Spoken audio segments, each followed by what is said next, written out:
pastikan dulu momongan aman, ya baru bikin video biar tenang dan fokus ya. Ini videoku kali ini tentang ya ada batasan-batasan antara Arabian style dan orang pribumi ya. Aku pernah punya pengalaman seperti ini di waktu SMA. Ingatanku ini lagi ada di tahap SMA. Oke, kalau ingin mendengar cerita selanjutnya, ikuti videoku selanjutnya ya. Oke, tahapan otakku sekarang ada di tahap waktu SMA ya. SMA nih aku mau story, ada ya perbedaan. Kalau dulu sih Pujo keturunan Arab atau Zaman itu ya, sama orang Indonesia asli ya, karena aku pernah mendengar dan melihat langsung ya. Nih, aku dulu SMA kan ya lumayan jauh lah, mungkin 4 atau 5 kilo dari rumahku. Tentunya naik sepeda motor. Aku dulu sih pertama sekolah ya, orang pinggiran sekolah di pusat kota ya. Tuh hinaan, cacian pasti banyak ya. Di tempatku sini kan pinggiran, jalan depan itu pun masih berlobang-lobang ya. Aku tuh start dari rumah ya 6:30, masuknya kan jam 7 kurang 15. Di tempatku sekolah itu ada waktu 15 untuk mengaji juz amma. Itu pun kebanyakan masih banyak yang kewalahan untuk bisa ngaji juz amma ya. Kalau orang di pinggiran seperti saya ini kan pasti masih sudah ngaji ya, dan mungkin ya hal yang mudah lah bagiku karena sudah ngaji. Di tempat sekolahan pun ada ngaji juz amma. Di sekitar temanku tuh masih banyak yang belum bisa. Orang kota kan mungkin ngaji itu tidak seperti orang pinggiran ya, setiap habis maghrib atau mau habis asar itu ada ngaji gratis, dan sang ustadz ini pun tidak memungut bayaran, cuman ya mungkin di saat lebaran para orang tua yang ngaji ini ya sadar diri lah memberi ya zakat, tentunya dengan sedikit uang jasa mungkin ya. Oke. Nah, di situ dari pengalaman ini, orang pinggiran kota. Dulu motorku tuh Alfa, itu paling jelek ya. Dulu tuh paling rata-rata ya Grand 97 94 97 itu paling bagus. Alfa itu pun di EC. Toh lagian kalau aku berangkat dari rumah sampai sekolah itu motorku tuh ya keciprat-ciprat, sedikit lumpur lah, agak butek lah istilahnya. Nah, ada salah satu temanku seperti ini bilang, Lis, motormu kok gopak kabeh toh. Terus kan intinya logat bahasa kan juga lain ya, misalnya kalau di tempatku kan diceluke, kalau di kota itu diundang. Kowe celuke kae. Lah, aku pakai bahasa logat sini, kampungku. Aku disuruh kan misalnya disuruh manggil, undang ke kae. Si temanku ini yang kota. Lah aku bilang, kalau celuk ke kae ya, celuk ke bosok endi.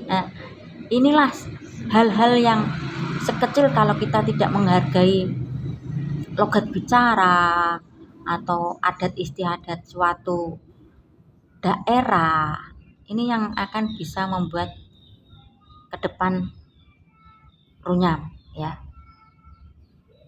Intinya kan setiap daerah atau setiap kota itu punya bahasa masing-masing yang pada dasarnya inti tujuannya kan sama itu ya. Maksudnya seperti celoke, diundang, itu kan bahasa Indonesianya dipanggil sama saja ya. Nah, seperti aku dina lagi seperti ini.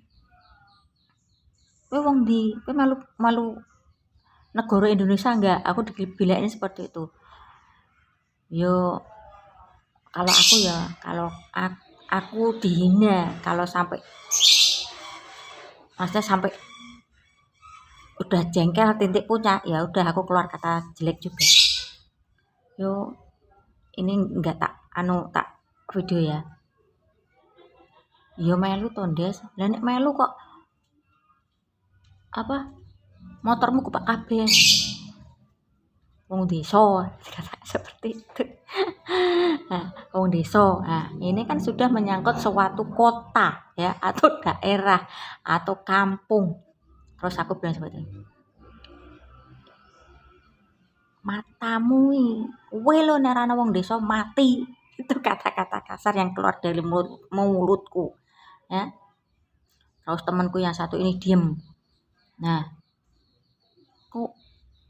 kowe lho nerana wong desa mati, maksudnya padi itu tumbuhnya di mana ya? Siapa yang menghasilkan padi? Tentunya orang desa. Nah, temanku ini diem, tak kasih penjelasan seperti itu. Wes. Weh, hinaan demi hinaan udah aku terima. Nah, kayaknya kelas 2 itu, kelas 2 akan seneng apa belajar sesuatu hal-hal yang baru ya. Kalau dulu kan di Semarang itu terkenal SK, JBL, terus apa kampung kali. Itu kan aku pengetahuan nol besar ya. Kosong lah dari desa ke kota deh. Nah, temanku tuh cerita-cerita JBL apa toh? Ya dengan istilah jagung bakar leser. Oh, aku ya iya saja. Pernah aku jagung sama goblok. JBL tempat orang gini-gini. Oh, terus SK apa? Sunan Kuning ya. Lah, Sunan Kuning kok digawe ngono-ngono ha? Lah aku kan istilahnya mungkin deket makam lah, makanya di itu oh. Nah, terus berkuto ya, berkuto ke apa? Nah, itu kan apa? Makam orang Semarang. Ceritanya kan kalau berkuto ini kalau lama tidak dibesuk atau tidak dirawat itu dibongkar diganti dengan makam baru ya. Dulu aku pernah ke sana lihat diantar sama temanku waktu itu bolos pelajaran matematika, dijak keliling ke Brukuto ya, ada tengkorak, ada tulang belulang lah. Mungkin sekarang tidak seperti itu, mungkin rapi ya mungkin. Dulu memang aku pernah lihat seperti itu ya, berserakan terus ya miris lah. Nah, yang di kampung kali itu istilah-istilah bencis, ada salah satu temanku ya yang apa jenenge yang jadi seperti itulah. Tahun baru keliling aku sama pacar dulu, aku padahal nggak melihat dia, malah si temanku ini bilang seperti ini, Lilis pakai rok mini ya, gak orangnya sih montok. Sekarang kabarnya sih sudah meninggal ya pernah dengar sih katanya sudah meninggal, si ini sudah meninggal guys. Nah, Lilis, oh ini kenapa sih orang ini tidak malu dengan apa ini dengan penampilannya seperti ini temanku ya, mungkin ini kebahagiaan bagi dia ya. Aku jawab iya aja dan ya menghormati aja, ini keputusan hidup yang harus diambil temanku ini ya. Yuk, cantik, kalah cantik emang aku ini lembut. Dah sampai di situ pengalamanku tentang sesuatu hal yang baru tuh seneng aku. Nah, kembali lagi di ini yang apa Arabian style sama pribumi ya nanti. Nah, temanku ini kan punya temen Arab ya, satu kelas sama saya, namanya Doni aja ya, Doni. Nah ya beberapa lah bagian tuh di kelasku tuh kalau salah nggak ada 2 perempuan 1 laki-laki 1 ya. Baru pengalaman pertama orang melihat ya, kalau belum apa jenenge belum terbiasa tuh melihat pasti cantik ganteng ya, karena ibunya mancung Ya emang kalau beda lah, ada secara spesifik tuh beda. Face-nya tuh ya lumayan orang Arabian style nih, perempuan maupun laki-laki. Yang perempuan tuh baik sama saya, ya semua baik. Cuman gini loh, setiap aku nggak bawa buku, misalnya bawa buku temanku ini, Lis, kayak nggak usah nulis, tak tulis kewe. Loh, kamu kok kayak gitu toh? Panggil aja Tri ya.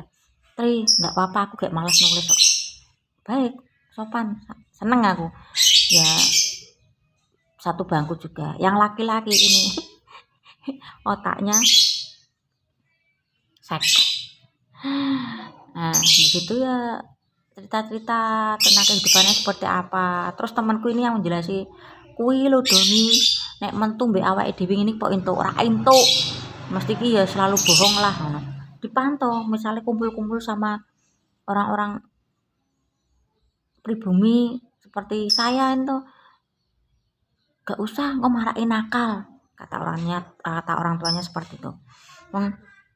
Pulang itu belum waktunya pulang tuh sudah di depan, bentar itu udah dijemput, dipantau, mau ada alasan ini mau belajar kelompok nggak boleh. Nah itu perbedaannya antara ya keturunan Arab sama orang pribumi. Susah wong setelah lulus SMA aja teman-temanku masih sering ya selama 7 tahun main ke rumahku itu ngumpet-ngumpet. Ada batasannya. Kalau orang tuanya seperti ini, ibaratnya anak mau bergaul sama siapa hanya karena status, itu akan membuat si anak itu serasa tertekan ya.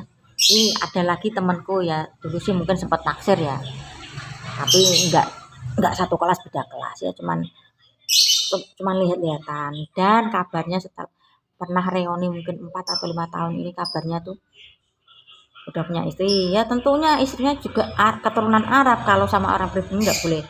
Tapi aku korek aja, simpenannya tuh 4. Karena mungkin sekarang ya dia pengusaha. Ya nggak pengusaha sih, cuman jualan. Ya kalau orang keturunan kan kebanyakan jualan peci, saja mukena itu ya. Nah di situ aku tanya-tanya,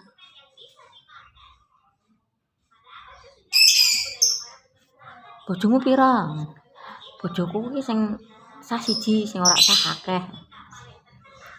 Tapi temanku ini bilang, aku luwih seneng ngene karo wong Jawa, katanya seperti itu. Katanya tuh sempit. Ini saya tidak mengada-ngada, tidak mengarang cerita, karena ini pengalamanku waktu di SMA, dan ke ingatanku tuh lagi ke masa-masa SMA.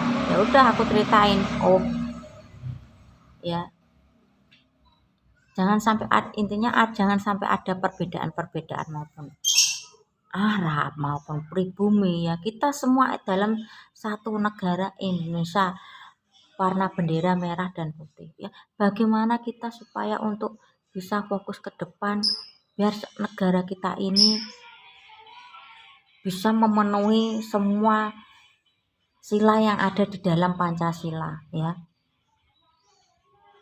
Meski tidak 100%, ya setidaknya berapa persen.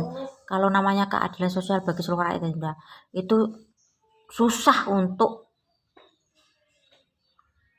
melaksanakan ya. Karena apa bilang susah? Contohnya seperti dalam kehidupan kita sehari-hari lah. Anak laki sama perempuan itu sudah ada bedanya ya. Kalau orang itu dari lahir itu sudah ditakdirkan kaya, takdirkan miskin ya. Kalau kita mau berontak-berontak sama siapa, tinggal kita jalani aja hidup ini ya. Oke. Video-video tadi ingatanku di masa-masa SMA, dengan perbedaan-perbedaan yang selalu pasti ada dalam kehidupan sehari pun kita pasti ada perbedaan, apalagi di lingkungan masyarakat yang banyak ya. Kita tetap menghargai keputusan adat istiadat yang ada, logat bicara teman sekitar kita, maupun perbedaan agama ya. Saling menghargai aja, toleransi aja ya. Karena kita misalnya punya temen memaksa temen non muslim masuk ke non muslim, kalau tidak dari hati juga tidak mau. Contoh, kalau saya pun dipaksa untuk masuk ke non muslim, pasti tentunya tidak mau. Nah, jangan terlalu memaksa kehendak ya, yang akan membuat hubungan kita jadi runyam atau berabe ya. Kembali lagi, perbedaan ada, tinggal kita bagaimana menyikapinya. Oke, saling menghargai aja. Oke.